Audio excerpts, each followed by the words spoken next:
Olá, sou Gilvan, canal Abelhas de Macatinga.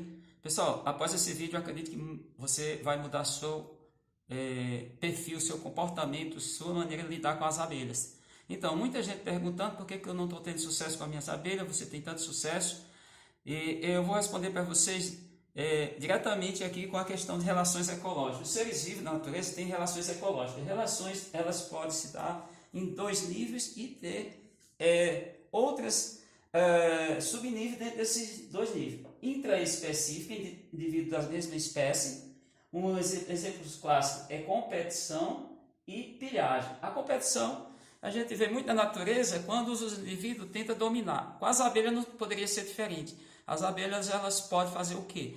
Elas podem, por exemplo, numa mesma árvore, vamos pegar as abelhas nativas do Brasil, a gente encontrar 5, 6, até 8, até 12 mandaçaias.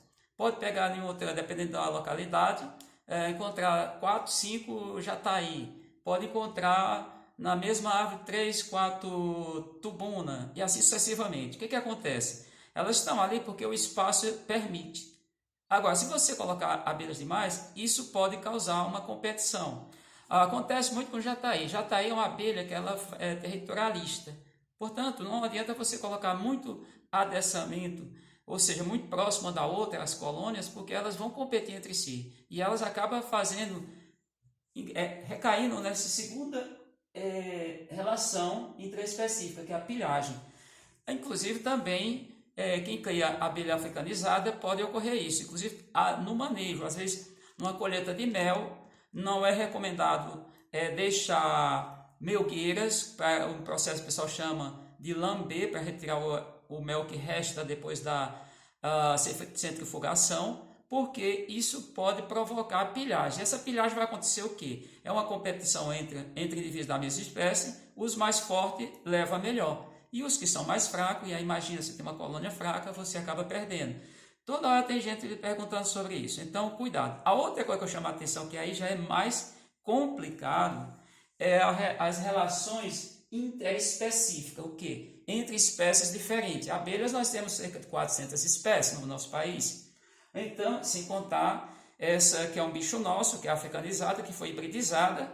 Então, veja bem, algumas relações para você lembrar: parasitismo, e no caso das abelhas, cleptobiose, e tem o mutualismo. No caso das abelhas, entre abelhas de espécies diferentes, não existe essa relação, nem essa tese. O nome é cleptobiose.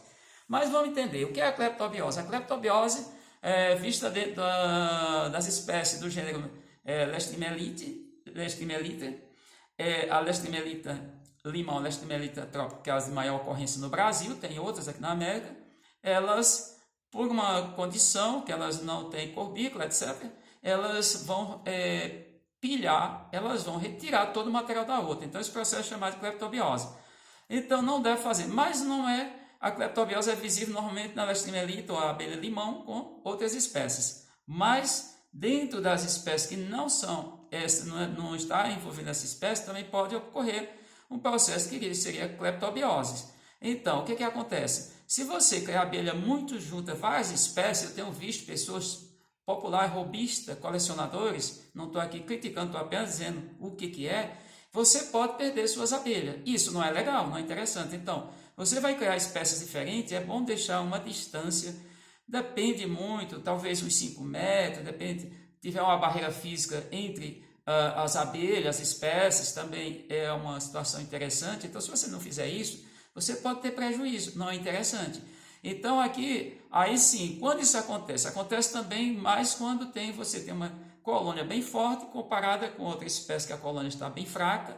Aí, nesse caso, está muito fraca, ela vai acabar perdendo território para essa abelha que é forte. Isso já aconteceu comigo aqui, por exemplo, Munduri, quando eu não sabia criar ainda, não tinha manejo, eu perdi colônia Munduri para mandaçaia, para jati, que é uma plebeia. Agora, recentemente, estou perdendo 2 jandaíras, porque definhar por conta de já ter chegado fraca, e eu ainda tive que fazer algumas intervenções. Elas estavam fracas, está perdendo, já foi uma que eu mostrei no vídeo anterior a este, e outra agora que está perdendo, que a jandaíra já perdeu o espaço em tese para mandaçaia. A mandaçaia chegou lá e chameou. Ela já pegou material pronto, já pegou todas umas condições favoráveis.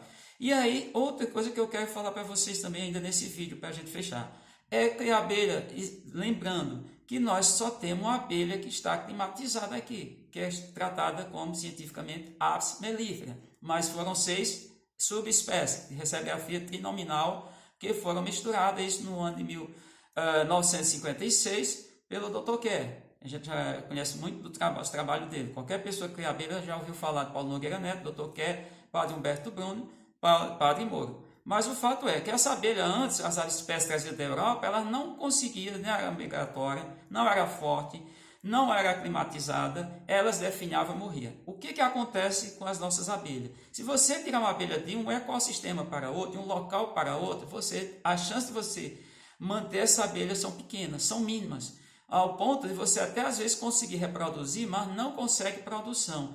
E quando você pensa em criar abelha, você tem que pensar primeiro na conservação da espécie e segundo, em ter produção, porque você não vai estar se ocupando apenas por... Não, tem pessoas que podem até pensar, não, vou ter só porque eu gosto, que é bonita, ter só ali como enfeite. Até porque o que manda? Você tem uma quantidade de colônia de uma mesma espécie para você manter esse plantel. Então eu espero que essas dicas que muita gente está questionando, ajude a você ter o máximo cuidado, pensar. Só para a gente ter uma ideia, não dá para a gente, por exemplo, criar um pinguim aqui no sertão. Não dá para a gente criar uma abelha que é de um lugar mais frio, de temperatura amena do Brasil, aqui no sertão, no semiárido nordestino. Elas não vivem. Levam ao semiárido também para o litoral, as chances de você manter essa abelha ainda viva são poucas. Então, quem gostou do vídeo, deixa o seu like, acione o sino para receber outros vídeos e vá lá embaixo inscrever-se e faça a sua inscrição. Até o próximo vídeo.